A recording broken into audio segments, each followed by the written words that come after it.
So basically मैं आपको बताने वाला हूँ क्रिप्टो करेंसीज के बारे में कि इंडिया में जो ये लहर आ रही है क्रिप्टो बैन हो जाएगा, क्रिप्टो बैन हो जाएगा, इसके ऊपर जो मेरा टेक है वो क्या है। ठीक है, मैं अपना पर्सनली जो मेरा ऑब्जर्वेशन है मैं वो बताऊंगा। और जो बिल है, ठीक है, अब आप सोचोगे कि भाई टेक्नोलॉजी के चैनल पे ये कैसे बता सकता है, तो ब्लॉकचेन एक टेक्नोलॉजी है। ठीक है, ब्लॉकचेन एक टेक्नोलॉजी है जो कि अबाउट 2016 से मैं खुद यूज कर रहा हूँ। ठीक है, मेरे पास 2016 के आसपास से कुछ क्रिप्टो रखा हुआ है, तो मैं सही इंसान हूँ शायद इसको बोलने के लिए। ठीक है, तो मुझे ऐसा फील होता है कि मैं बोल सकता हूँ इसके ऊपर।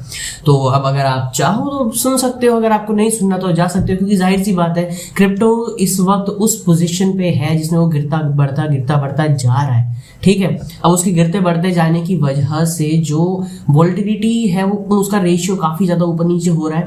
लेकिन कई लोगों के दिमाग में ये बात अभी भी नहीं घुस रही है कि जो क्रिप्टो का बिल है, जो गवर्नमेंट है, वो एक्चुअली कहना क्या चाहती है। जो टीवी पे बार बार कहा जा रहा है प्राइवेट क्रिप्टो बैन कर देंगे, प्राइवेट क्रिप्टो बैन कर देंगे, तो सही तो कह रहे हैं, गवर्नमेंट बिल्कुल सही कह रही है, प्राइवेट क्रिप्टोज बैन होने चाहिए। बट द प्रॉब्लम इज कि आप लोगों को यही नहीं पता कि कौन सा क्रिप्टो खरीदना है, कौन सा नहीं खरीदना है, कौन सा प्राइवेट है, कौन सा नहीं है, और एक्चुअली जो बिल है उसमें क्या लिखा पड़ा है। जो बिल पास होने की बात हो रही है, जो बिल दिया जा रहा है, उसके अंदर लिखा क्या है। ठीक है, तो ये टेक्नोलॉजी है, ये फाइनेंशियल भी है, लेकिन साथ में टेक्नोलॉजी भी है। तो ये मेरा भी फर्ज बनता है, क्योंकि मैं खुद भी एक इन्वेस्टर रहा हूँ क्या हूँ, है मेरे पास भी क्रिप्टो। तो साफ साफ बोलो, कितने का है वो नहीं बताऊंगा, लेकिन है।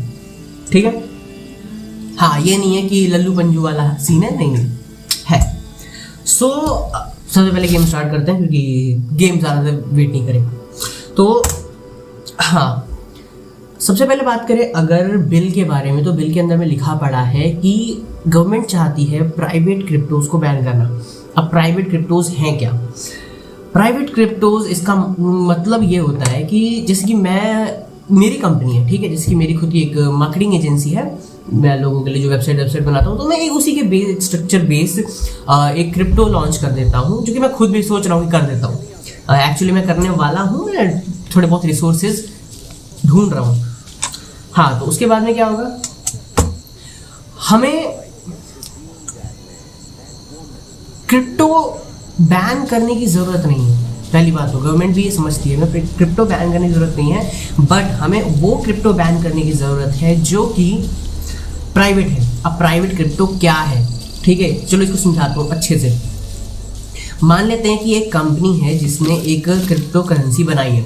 अब अगर उन्होंने क्रिप्टो करेंसी बनाई है तो उन्होंने उसे पब्लिक लिस्ट नहीं किया है, मतलब ऐसा क्रिप्टो नहीं बनाया है उसे जिससे कि वो पब्लिकली लिस्ट हो सके, पब्लिकली उसका डेटा देखा जा सके। कंपनी कह रही है कि भाई हम उसे इतना सिक्योर रखेंगे, इतना सिक्योर रखेंगे, इतना सिक्योर रखेंगे कि कोई उसे कभी देख ही ना सके, उस पर होने वाले ट्रांजैक्शंस कोई देख ना सके कि कब कितना बड़ा ट्रांजैक्शन, कितना छोटा ट्रांजैक्शन, कोई भी ट्रांजैक्शन हुआ हो वो कोई भी ना देख सके। जिसकी वजह से जो ये क्रिप्टो है, ये जो इस तरह की क्रिप्टोज हैं, इस तरह की क्रिप्टोज का जो इस्तेमाल है वो हो रहा है इलीगल चीज़ों के लिए। ठीक है, ओके।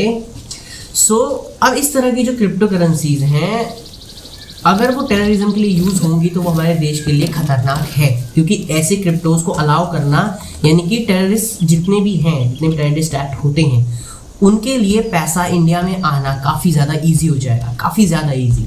ठीक है, तो इस तरह के जो क्रिप्टोज हैं उनको बैन करने की बात कही जा रही है, जो कि बिल्कुल भी गलत नहीं है, बहुत ज़्यादा सही है, कोई दो राय नहीं, बिल्कुल सही है ये। बट वो सारे क्रिप्टो करेंसीज जो कि पूरी तरह से डिसेंट्रलाइज्ड है, उनका कोई एक सेंट्रल अथॉरिटी नहीं है, कोई उन्हें मैनेज नहीं करता, सारे के सारे यूजर्स जैसे कि माइनर्स, जैसे कि मैं इस वक्त जो ये पीसी है इस पे भी माइनिंग होती है, तो जो हम माइनर्स होते हैं, ठीक है, मतलब अभी नहीं करता मैं माइनिंग, लेकिन हाँ मैंने ट्राई की है, तो इस पीसी पे होती है माइनिंग। तो जो माइनर्स हैं वो सब उस डेटा के लिए ब्लॉक्स क्रिएट करते हैं सिक्योर रखने के लिए, एंड दुनिया में कोई भी इंसान उस ट्रांजैक्शन को जाके देख सकता है। हाँ, ये नहीं देख सकता कि किसने पैसा भेजा या किसने जो पैसा है वो लिया, बट ये देख सकते हैं कि कितना बड़ा ट्रांजैक्शन हुआ है। और अगर जितने भी प्लेटफॉर्म्स है जो कि इंडिया में हैं, और अगर उन सभी का KYC हो जाता है, तो कोई भी जो कंपनीज हैं वो ये पता कर सकती हैं कि किसके पास गया ये पैसा, और गवर्नमेंट उसे ट्रैक कर सकती है।